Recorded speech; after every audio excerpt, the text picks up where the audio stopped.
Hello, and welcome to North Country Matters for October 18th, 2012. This civic media program is produced at the WCKN student-run cable television studio on the ground floor of the Student Center of Clarkson University. This civic media series is a partnership production of Clarkson's Communications and Media Department, St. Lawrence County Chapter of the American Association of University Women, and the St. Lawrence County League of Women Voters. Production crew for this series are all Clarkson University students. My name is Bill Wimmer. I am a student at Clarkson and assistant editor of the Clarkson Integrator. Today we speak with Regan, Supervisor at the town of Potsdam. Joining us is local AAUW member Ann Carvill. Welcome to the both of you. Ann, can you get us started? I certainly will. Good morning, Marie, and thanks so much for coming. To begin with, we have a town hall construction project going on, and I was wondering if you would take the time to update the community on issues such as the timetable, the funding side of it, different interesting features, and maybe any problems, if any, existed. And I'd be glad to do that. I'd like to say that this project is going forward right on schedule. We're very delighted with what has been produced so far. The end date should be around November 30th. The contractors say that they think they will be completed by that time. It's a one-story building. It has a basement that we are just finishing so that in the future, if we would need more office space, we would have it there and we wouldn't have to add on for construction. Also in the bottom basement, there are all the mechanicals and the vault. I think that one of the features that people are really going to enjoy is the addition at the back of the hall, which is going to have a community kitchen. So many service groups have not been able to do some fundraising events like a fish fry or any kind of a dinner or a luncheon because the rules have become more stringent from the Department of Health. Mm-hmm. So this is a commercial kitchen that will be rented out at a nominal price, and money actually will be refunded even from that nominal price if the people who use it clean it adequately. Mm-hmm. And as far as the funding, I'd like to go back to a few years. Most people are very happy that finally we're getting a new town hall that's going to be adequate with enough space and privacy for all the citizens that have to use it. But a few are concerned that maybe this is going to make their taxes rise. They're also concerned that a few years ago this was turned down when there was a bonding issue. And I'd like to just clarify a few things. 5 or 6 years ago, when it was voted down, people voted down a bonding issue. I don't think most people know, but if you have a building that's going to cost $3.2 million and you don't have all the $3.2 million in cash, you have to bond, but the bond will say it's for $3.2 million. At that point, we had in excess of $2 million towards that two-story building that would have a court upstairs and the offices downstairs. It was turned down, and I understand that was probably for a multitude of reasons. Some people didn't like where it was going to go.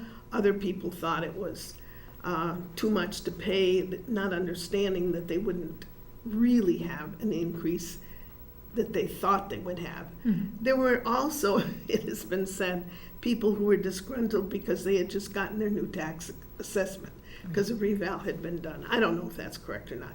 It was defeated. But what was defeated was the bond issue. People misunderstand. They didn't vote down a town hall. We still had the same needs. And I'd like to tell people what were some of the deficiencies in the old building. Aside from not having adequate space for the workers and no privacy for citizens who had to come in, whether it was to challenge their tax assessment or to get a marriage license where they had to tell people that could hear all around them, were you married before, and that kind of private information. Mm-hmm. There were structural and environmental deficiencies that people just didn't realize. The building now is about 118 years old. The roof was leaking. The back wall was crumbling. The windows, it just whistled through. So we had to do something. Downstairs, we had a boiler that was over 50 years old. There were mud floors. When it rained, we'd have puddles. So it really was inadequate. And we had already removed a great deal of asbestos. We were told that what we had removed was adequate, so long as nothing was punctured or changed in any way where the asbestos would be open again. All those deficiencies made us know that we still needed a building, we still needed a town hall. Other people objected to just leaving that building vacant, and I can understand that. It's a historical building, we don't need gaps in downtown. So we tried to think of what we could do, using the money that we already had and trying to get a grant to rehabilitate the old town hall. I was able to, with help, to get a SHPO grant. That's the State Historic Preservation Society in Parks and Recreation. And they agreed finally, after we sent them all kinds of pictures and let them inspect the building, to grant us that money. And basically, if we spend $600,000, they'll give us $300,000.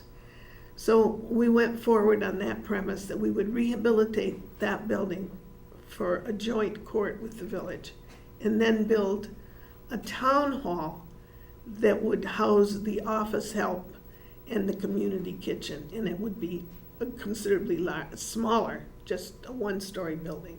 Right. Now, did you ask me about funding? I don't want to keep talking. No, you're good. Yes, how is the funding of this building different from the funding that would have occurred the other way? Well, first of all, we're not bonding because we had the cash. Okay. But what is the source of the cash?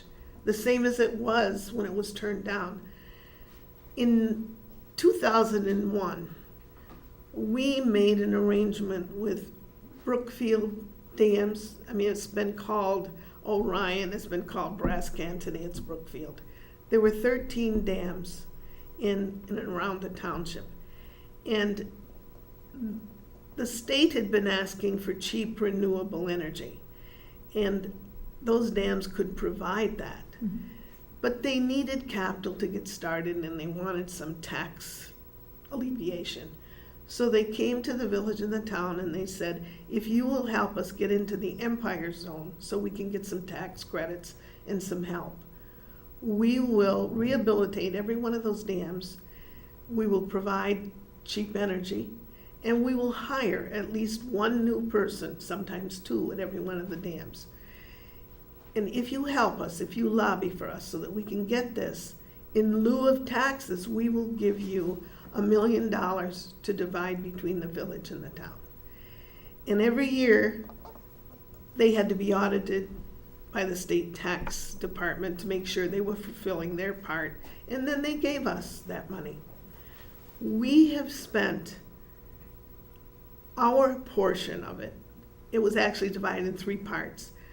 $350 for the village, $350 for the town, and then the other was to help administer the Empire Zone program and to do capital projects that we both agreed on. Mm-hmm. For instance, when Pine Street Arena needed to be resurfaced, we each took some of that money and surfaced the blacktop, the arena.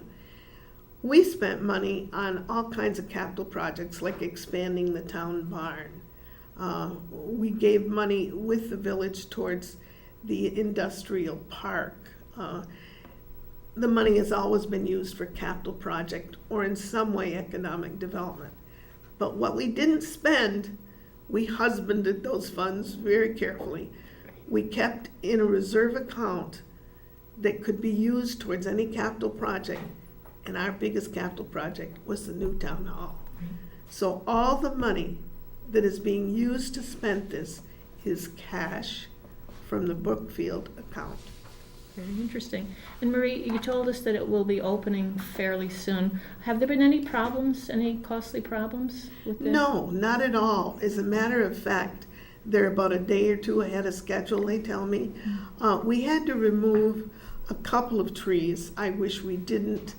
And actually, we donated the 2 trees to the village, and One of them was going to go in the park, but for some reason it was so large and they didn't have enough time, so I think it was donated up here to Clarkson. But there were a couple of small trees that just had to be taken away because they were near where the driveway was going to be and we couldn't save them. Okay. But that's the only thing we've come up against there. Excellent. Well, I'll pass the questioning on to Bill. Lovely. Okay, so for the old town hall renovation project, the former town hall is being renovated in order to be used as a unified court for the village and the town. Would you update the community on the status of this project?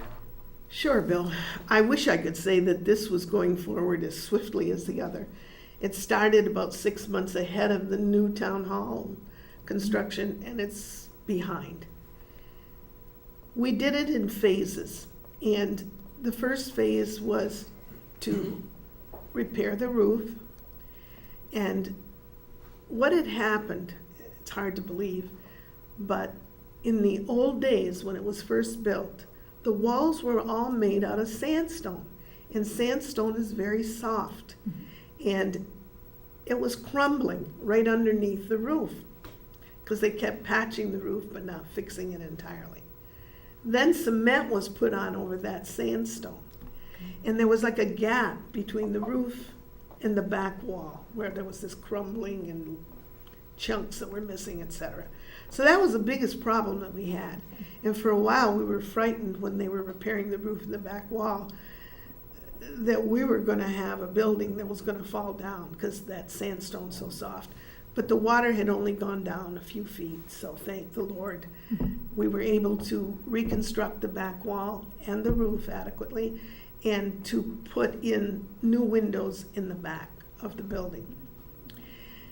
By the way, the judges and the judge's clerk were so happy. This was all done while we were still over there. Yeah. Because every time it rained, we had pots, we had tile that would come down and plaster, so that we had plastic over the windows in that back area where the judges didn't use their offices very much. They worked at home because it just was unhealthy and unsafe. Mm-hmm. Now we were starting phase 2. That building, as I said, wasn't handicap accessible. So one of the first things we wanted to remediate was that.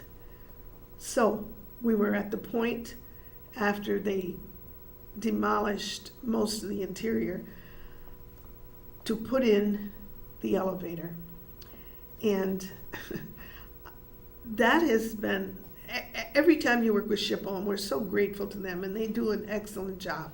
It's their purview to see that everything is done so that when it's accomplished, it's not going to be too much different than the original.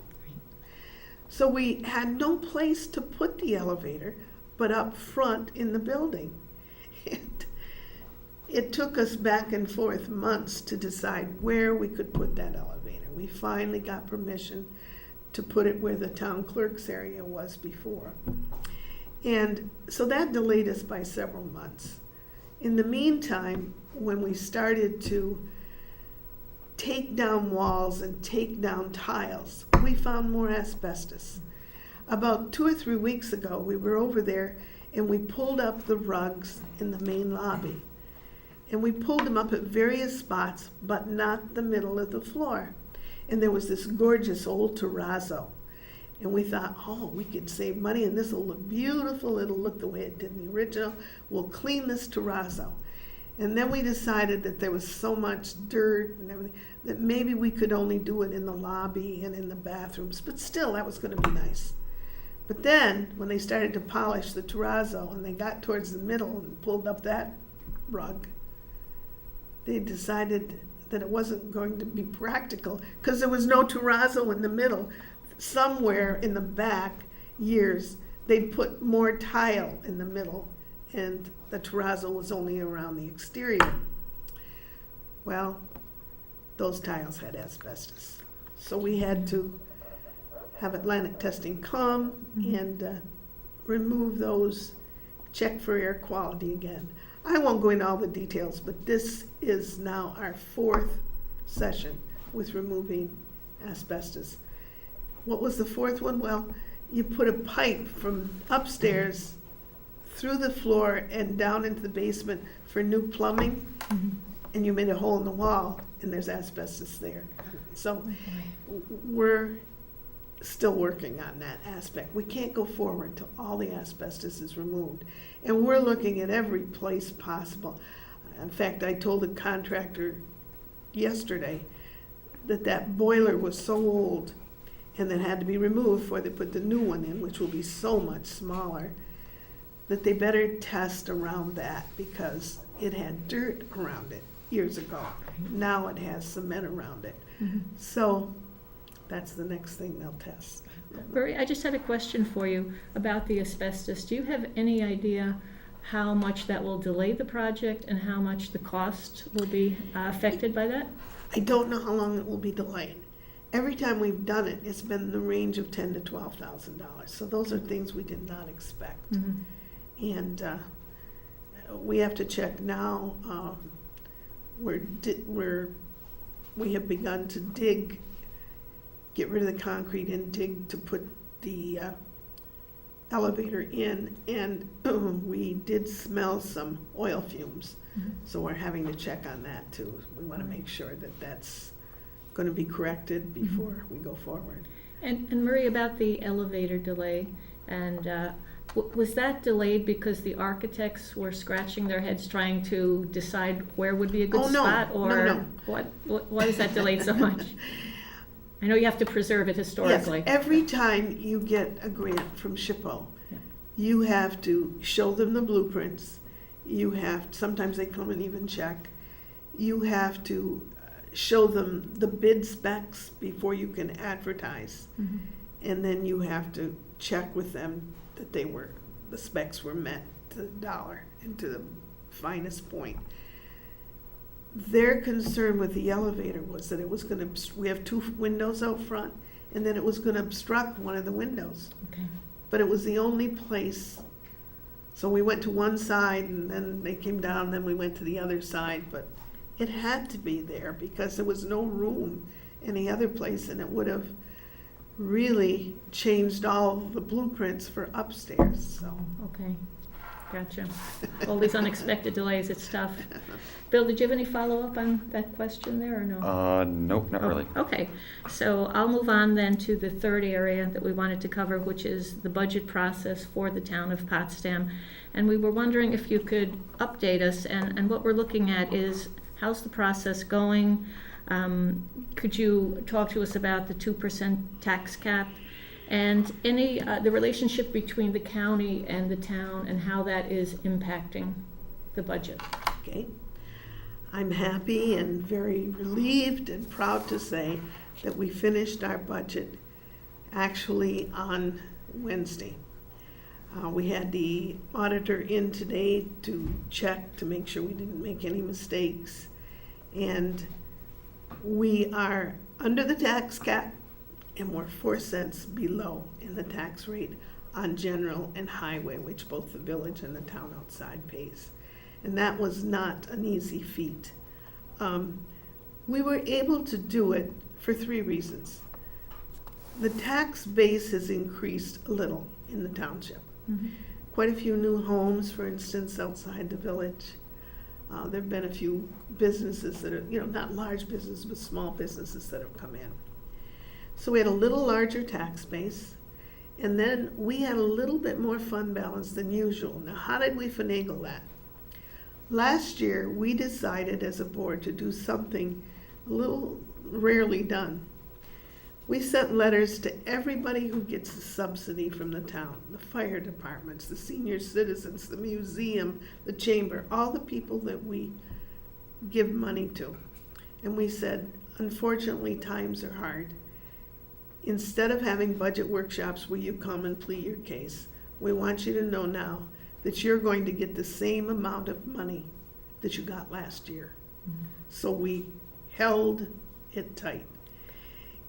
At first, there were a few people that were concerned, but when they learned that everyone was going to be treated the same, they didn't demur. And by not giving raises and having a little more tax base, we were able to build up a little bit of fund balance, more than we usually would have. This year, we knew we couldn't continue with no increase, but we were as prudent as we could be. And we were able to use a little more fund balance than we had the year before in our budget, and we didn't give large increases. And it allowed us to spend approximately $27,000 less in our tax levy than the year before. Great. And that's good when you think that a lot of people are saying, particularly if they get some of their sales tax taken away by the county, that they may have to raise theirs by 16% or whatever. Well, we came in 4 cents cheaper, and I think that's quite a feat. Now, going back to what you wanted to ask me about the county, I like to be fair to everyone if you can. And there are two sides to the situation. In fairness to the county legislature, the state, I believe, is approximately $9 million in arrears on Medicaid payments and other payments that they were supposed to make to the county. It was money that the county legislators had counted on when they were doing their budget. The casino money that comes from the Mohawk Indian tribe was expected to be around $3 million. And that has been withheld because Governor Cuomo has considered at least letting some non-Indians start up casinos in other part of the state. So in retaliation to that and their anger about it, they have not made their payments to the county. So the county has approximately $12 million that they counted on that they don't have. Now there are other people that will say, well, yes, but the county should have known it wasn't coming, or maybe they could have cut down some services, etc. I don't know. But the fact is, they have to have a budget that's made whole, just like everyone else. It's done. The problem's there. Somebody has to solve it. So at the last supervisors meeting, I, along with others, suggested that we have a referendum where people would get a chance to say that they wanted a 1 cent sales tax. And people at the meeting said, are you kidding? Nobody wants any taxes. They'll vote no. And I said, well, if you put on the ballot, which do you prefer, a 1 cent sales tax increase or an approximately 18.5 increase in your property tax? I think most people will vote for the sales tax. Quite honestly, the sales tax is fairer. There are people who use the services in the village and the town that rent. There are students who use the services. There are tourists who do. And I don't think they'd object to 1 cent more. It just seems fair, and the gap needs to be filled. Senator Ritchie and Senator Griffo have refused to bring legislation forward that would allow home rule so that we could raise that sales tax. And by the way, St. Lawrence County's sales tax is the lowest in the state. And Marie, would you just explain home rule for those who are not sure? Letting the county legislature decide if a sales tax increase is needed instead of having it come from Albany. And so would there then be totally local control about how much? Or would No. there be a cap on it? I believe there would be a cap that they could never raise it Okay. more than 3 or 4% Okay. ever. Mm-hmm. I really don't know the particulars on that end, so I don't want to Okay. misspeak, Oh, but okay. that's my understanding. Mm-hmm. Okay, Marie, I was reading an article in the paper, and it said to the effect, in 2008, the village residents contributed over $200,000 to the town's snow removal and equipment maintenance. Yet, accounting records show less than $38,000 of that was performed on the streets inside the villages. This is according to the mayor, Mr. Ugardis. And he doesn't feel that that is equitable. So I know that you had a response to that, and maybe you could share that with the public. Mr. Ugardis and some members of the village board, understandably, with the tax rate that the village has, are always looking for ways that they can remedy that situation. And they have said that they don't think having to pay the highway portion DA, which the village and the outside citizens pay, is fair. They don't think that we should make them pay for snow plowing of the town roads, for instance. Our rejoinder has been that first, no one in St. Lawrence County has forgiven that aspect. And the reason they haven't is it's just like if you pay school taxes. Your children may no longer go to the school, but it's a civic duty for you to continue to pay that tax because it benefits the whole community. And we say people drive on town roads, even if you're in the village. But we understood their concern, Ann, and we tried to help them out this year. We found out that if the portion of our budget in the town out and in the highway DB, which is also for the town outside people, was at zero, we could give them some of our town sales tax. And so we did. We gave them $300,000 to lower their tax bill in the portion that they wanted forgiven and in the general fund. So I think that's a good compromise. All right, and I'm sorry, but we're out of time. On behalf of the organizers, I'd like to thank you all for coming and taking the time to talk with us and for your willingness to participate in our local civic media program. Until then, next time remember, our North Country matters. Thank you.